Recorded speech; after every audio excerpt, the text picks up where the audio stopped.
Hi வணக்கம். Welcome to the channel. இன்றைக்கி நம்ம சேனலில் சூப்பரான சிக்கன் பிரியாணி ரெசிபி தான் பார்க்க போகிறோம்.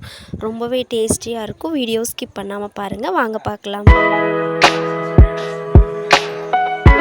ஃபஸ்ட்டு நம்ம ஒரு பேஸ்ட் ரெடி பண்ணி போகிறோம். அதுக்கு ஒரு 4 துண்டு இஞ்சி, 10 பல் பூண்டு, 20 சின்ன வெங்காயம். சின்ன வெங்காயம் இல்லைன்னா பெரிய வெங்காயம் எடுத்துக்கலாம்.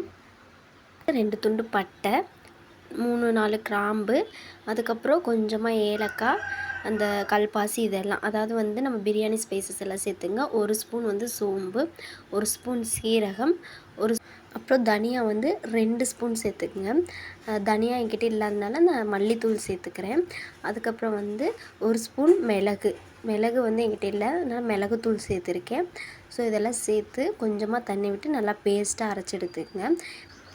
அப்புறம் ஒரு 3 பெரிய வெங்காயம், ஒரு 3 தக்காளி, 5 பச்சை மிளகாய் அதெல்லாம் எடுத்திருக்கேன். இதுக்கப்புறம் குக்கரில் நம்ம 2 ஸ்பூன் நெய் ஆட் பண்ணிவிட்டு 5 ஸ்பூன் குக்கிங் ஆயில் எடுத்துக்கிட்டு அது சூடானதுக்கப்புறம் ஹோல் ஸ்பைஸை சேர்த்துக்கலாம். பிரியாணி ஸ்பைசஸ் இருக்குங்களா, அதை சேர்த்துக்கலாம். அதை சேர்த்துட்டு அது நல்லா பொரிஞ்சதுக்கப்புறம் பெரிய வெங்காயம் சேர்த்து நல்லா இது போல் கோல்டன் ப்ரௌன் ஆனதுக்கப்புறம் நம்ம அரைச்சி வச்சுருக்க பேஸ்ட் இருக்கு இல்லைங்களா, அதை சேர்த்து நல்லா மிக்ஸ் பண்ணி விட்டுருக்கலாம். இந்த மாதிரி இதெல்லாம் அந்த பச்சை வாசனை போகணும், அது வரைக்கும் நல்லா மிக்ஸ் பண்ணி விட்டுக்கணும். நல்லா மிக்ஸ் பண்ணிவிட்டு நம்ம பச்சை மிளகாய் சேர்த்துட்டு அதையும் ஒரு மிக்ஸ் கொடுத்துட்டு அதுக்கப்புறம் தக்காளி சேர்த்துக்கலாம்.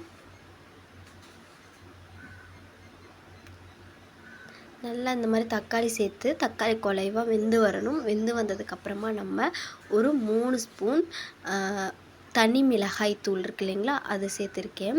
இதை நல்லா போட்டுக்கலாம். மல்லித்தூள் தேவையில்லை, ஏன்னா நம்ம மல்லி ஏற்கனவே சேர்த்து அரைச்சிருக்கோம். அதனால் மல்லித்தூள் இப்போ போட வேணாம். இதை நல்லா மிக்ஸ் பண்ணதுக்கப்புறம் நம்ம புதினா கொத்தமல்லி சேர்த்துக்கலாம்.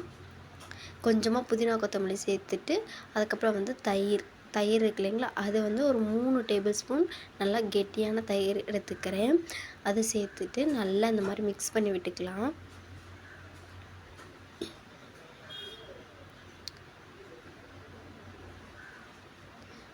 இது போல் நல்லா மிக்ஸ் பண்ணிகிட்டே இருங்க, கீழே அடி பிடிக்காமல் பார்த்துக்கணும்.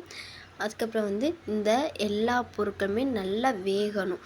வெந்து எண்ணெய் பிரிஞ்சு வந்ததுக்கப்புறம் நம்ம சிக்கன் சேர்த்துக்கலாம். இப்போ இது போல் நான் சிக்கன் சேர்த்து நல்லா மிக்ஸ் பண்ணிக்கிறேன். நான் 1 கிலோ சிக்கன் சேர்த்துருக்கேன்.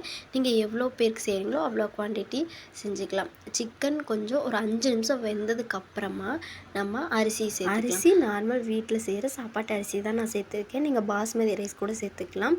பாஸ்மதி ரைஸ்னால் தண்ணி அளவு 1 டம்ளருக்கு 1.5 டம்ளர் தண்ணி.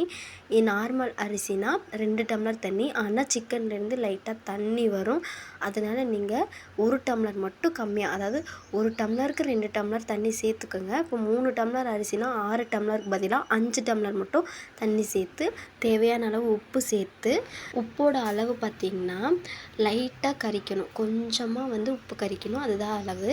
அதுக்கப்புறம் புதினா கொத்தமல்லி ஒரு கைப்பிடி சேர்த்துட்டு குக்கரை விசில் போட்டு ஒரு விசில் ஹை ஃப்ளேமில் வச்சுட்டு 5 நிமிஷம் சிம்மில் வச்சு இறக்குனிங்கன்னா சூப்பரான சிக்கன் பிரியாணி ரெடி. இது மாதிரியே நீங்களும் ட்ரை பண்ணி பார்த்துட்டு எப்படி இருக்குன்னு கமெண்ட் பண்ணுங்கள். இந்த வீடியோவுக்கு மறக்காமல் ஒரு லைக் கொடுத்துருங்க. நம்ம சேனல் பிடிச்சிருந்தா சப்ஸ்கிரைப் பண்ணி பெல் பட்டனை கிளிக் பண்ணிக்கோங்க. தேங்க்யூ ஃபார் வாட்சிங் ஃப்ரெண்ட்ஸ்.